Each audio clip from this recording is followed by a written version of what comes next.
नमस्कार दोस्तों, स्वागत है सभी का हमारे YouTube channel Kundan Saini maths पर। चलिए शुरू करते हैं आज की अपनी क्लास को। लेकिन शुरू करने से पहले अगर आप हमारे चैनल पर पहली बार आए हैं तो चैनल को सब्सक्राइब करना और बेल आइकन को प्रेस करना ना भूलें। चलिए शुरू करते हैं आज की अपनी क्लास। मैं क्वेश्चन करवा रहा हूँ टेक्नीशियन ग्रेड 3 का 2026 के जो आए हुए थे मैथ्स के क्वेश्चन। चलिए शुरू करते हैं आज के 11 नंबर क्वेश्चन से। क्वेश्चन क्या कह रहे हैं देखते हैं। 225, 0.04, 4.84। एक घातांक का ये घातांक और करड़ी यानी कि ये अंडर रूट का क्वेश्चन है। शुरू करते हैं। 225 होता है 15 का, यहाँ लिखेंगे 15 प्लस 0.04 यानी 0.2 माइनस 484 होता है 22 का यानी 2.2। 2.2 में से 0.2 चला जाएगा तो -2, 15 में से 2 चला जाएगा तो 13। 13 is the correct answer, option number B. चलिए नेक्स्ट क्वेश्चन की तरफ बढ़ते हैं।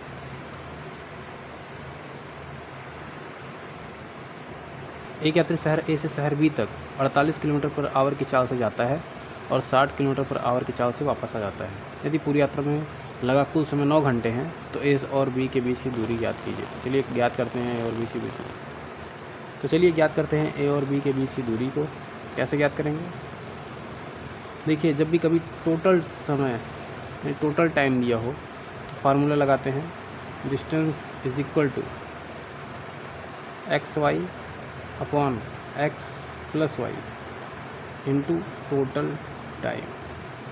ठीक, ये फार्मूला तब लगाते हैं, इस फार्मूले को अप्लाई तब कीजिए जब टोटल टाइम दिया हो। जब डिफरेंस दिया होगा तो क्या लगाएंगे डिस्टेंस निकालने के लिए?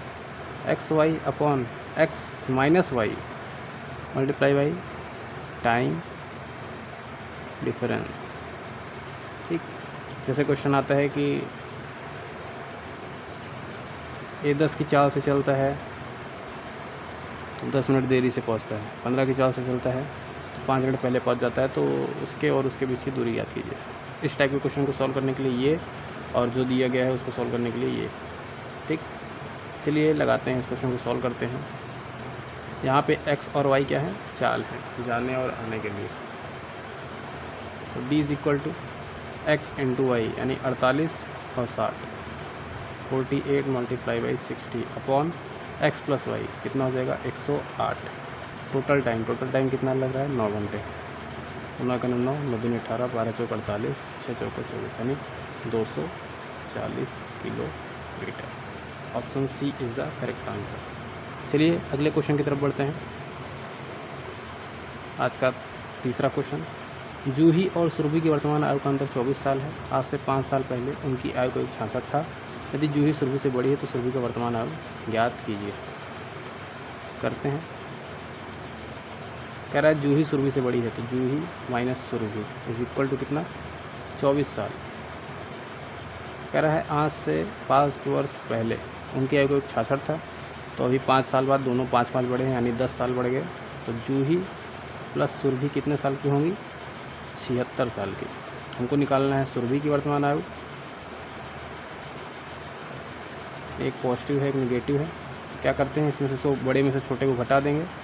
6 में से 4 गया 2, 7 में से 2 गया 5 यानी 52। 52 का आधा कितना आ जाएगा? 26। इस सुरभि की आयु कितना है? 26 साल, ऑप्शन नंबर सी। चलिए अगले क्वेश्चन की तरफ बढ़ते हैं। आज का चौथा क्वेश्चन। 20,000 की धनराशि पर 12% वार्षिक ब्याज त्रैमासिक रूप से संयोजित पर 6 महीने में प्राप्त होने वाला मिश्रधन ज्ञात कीजिए। चलिए ज्ञात करते हैं। कैसे ज्ञात करेंगे? सबसे पहले देखिए, यहाँ पे कहा है 12%, यहाँ पे कहा है 12% वार्षिक ब्याज और यहाँ त्रैमासिक। त्रैमासिक माने कि 3 महीने पे, तो 3 महीने का 3 मंथ का रेट कितना हो जाएगा? 3%, 4 से डिवाइड कर देंगे। और 6 महीने में यानी टाइम कितना हो जाएगा? 2 ईयर, क्योंकि 6 महीने के 2 स्लॉट बनेंगे। ठीक है, चलिए करते हैं, इसको करके देखते हैं। तो 3% प्लस 3% ओवरऑल हम निकाल रहे हैं CI परसेंटेज कितना बढ़ जाएगा? प्लस 3 गुणे 3 यानी 9% बटे 100 करेंगे तो 0.09। ओवरऑल कितना हो गया? 6.09%। कितना आएगा सी आई, कितने पर 20,000 पर, तो 20,000 पर सी आई का निकालेंगे कितना आ जाएगा 20,000 का 6.09%, तो 9 दूनी 18 और 6 दूनी 12, 1218। ठीक, ये आ गया क्या कंपाउंड इंटरेस्ट। इतना बढ़ जाएगा, हमको यहाँ पूछा है मिश्र धन यानी ए की वैल्यू कितना हो जाएगा पी प्लस आई, पी कितना था 20,000 और आई आया है 1218, तो 21,218 रुपये, और यही हमारा राइट आंसर होगा। Option number A is the correct answer. चलिए अगले क्वेश्चन की तरफ बढ़ते हैं। आज का 5वां क्वेश्चन देखते हैं।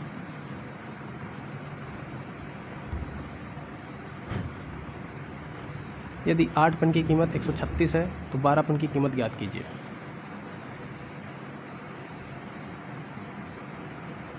आठ पेन की कीमत दिया है 136 रुपये, तो एक पेन की कीमत निकाल लेते हैं, कितना हो जाएगा 8 का नाम 8, 8 7 56, 17 रुपये एक पेन की कीमत। तो 12 पेन की कीमत क्या करेंगे 17 गुणे 12, तो 17 का नाम 17, 17 दूनी 34 यानी 204 रुपये। Option number C is the correct answer. चलिए अगले क्वेश्चन की तरफ बढ़ते हैं। आज का 6वां क्वेश्चन देखते हैं।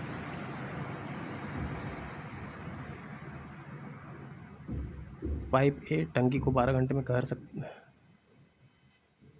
पाइप ए एक टंकी को 12 घंटे में भर सकता है, पाइप बी उसे 15 घंटे में भर सकता है और आउटलेट सी उसे 20 घंटे में खाली कर सकता है। ए और बी एक साथ 5 घंटे के लिए खोला जाता है और फिर सी को भी खोल दिया जाता है। टंकी को भरने में लगने वाला कुल समय याद कीजिए। चलिए करते हैं। देखिए एक पाइप ए है, एक बी है और एक सी है। ए 12 घंटे में, बी 15 घंटे में भर सकता है और सी 20 घंटे में खाली कर सकता है। इन सबसे एलसीएम निकालने में कितना आ जाएगा 60, 12 पंचे 60, 15 चौका 60 और 20 तिहाई 60। ये खाली करने वाला है, तीन के रेशियो से खाली करेगा ये। ए और बी को एक साथ 5 घंटे के लिए खोला जाता है। ए और बी को एक साथ 5 घंटे के लिए, यानी 9 के रेशियो से 5 घंटे में 45 भर जाएगा। ठीक, फिर सी को भी खोल दिया जाता है, यानी अब तीनों को खोल दिया गया है। अब कितने रेशियो से 5 4 9 9 में से 3 के 6 के रेशियो से भरेगा, तो यानी भरना कितना है 15, क्योंकि 60 में से 45 काम तो हो गया, बचा है 15 काम। वो कौन करेगा 6 के रेशियो से होगा, तो 3 दूनी 6, 3 5 15, यानी 2.5 घंटे इधर लग जाएंगे। 2.5 घंटे ये लग गए,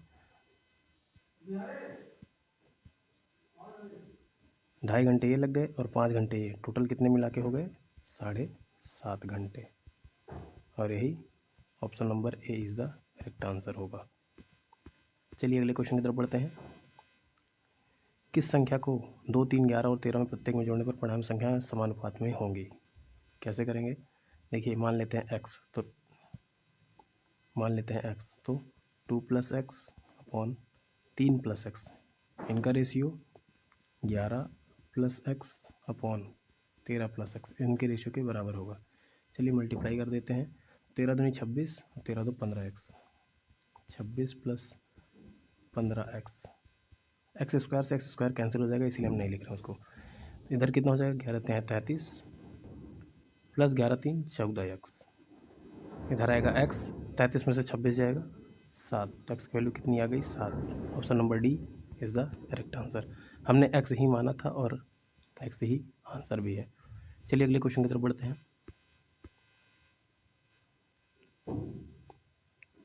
यदि x की वैल्यू इतना है तो x - 1/√x का मान ज्ञात कीजिए। देखिए x = दिया हुआ है 5 + 2√6, तो √x कैसे निकालेंगे। देखिए इस 6 का जो है ये रूट के अंदर, इसको ब्रेक करते हैं, जैसे 6 1 6 ब्रेक कर सकते हैं, या तो फिर 3 दूनी 6,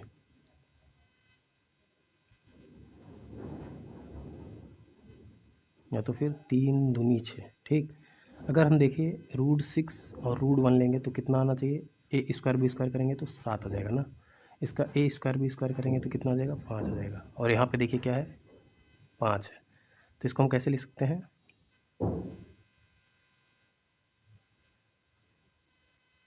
a² + b²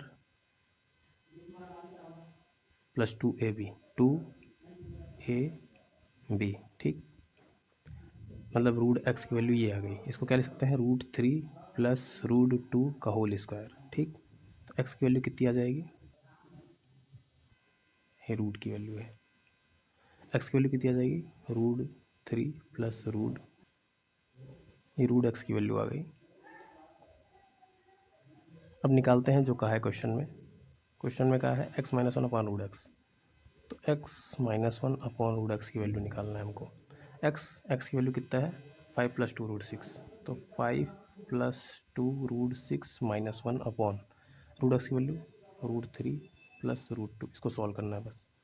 तो 5 में से 1 गया 4, तो 4 + 2 √6 अपॉन √3 + 2 इसका कॉन्जुगेट कर देंगे, तो √3 - √2 अपॉन √3 - √2।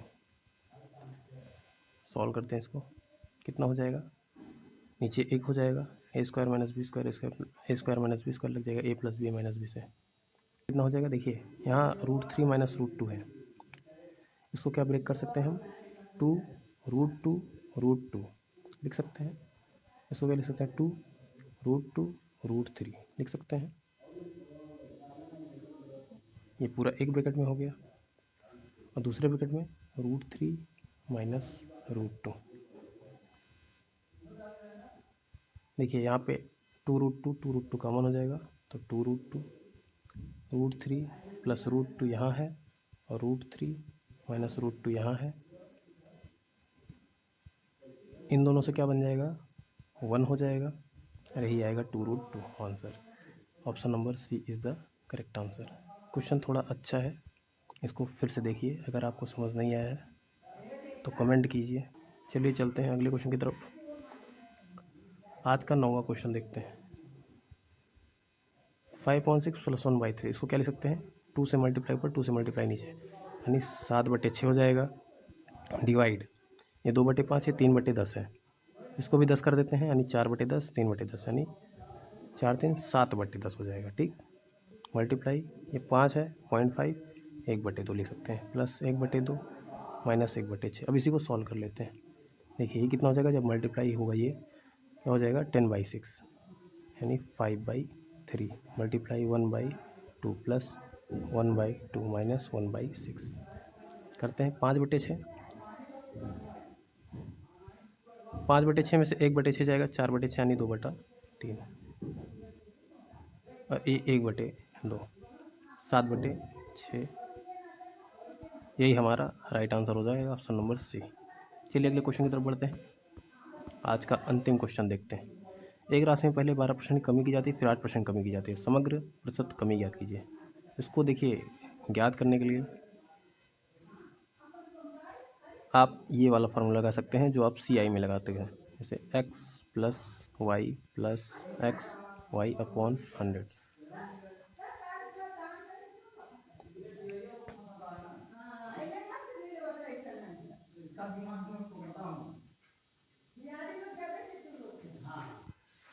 इसी फार्मूले से आप परसेंटेज इंक्रीमेंट या डिक्रीमेंट निकाल सकते हैं, ठीक। चलिए, तो x की वैल्यू क्या है, 12% की कमी के लिए माइनस और वृद्धि के लिए प्लस लगाते हैं। तो कमी है तो -12 -8, माइनस माइनस यहाँ प्लस हो जाएगा, 12 8 हो जाएगा 96/100, तो 12 8 -20 प्लस 0.96, यानी कितना हो जाएगा, माइनस का 19.04% की कमी आई है, और ये माइनस बताता है कि कमी है, तो 19.04, option number B is the correct answer. तो आज का क्वेश्चन यही कंप्लीट होता है। मिलते हैं आपसे कल नए वीडियो के साथ, तब तक के लिए जय हिंद,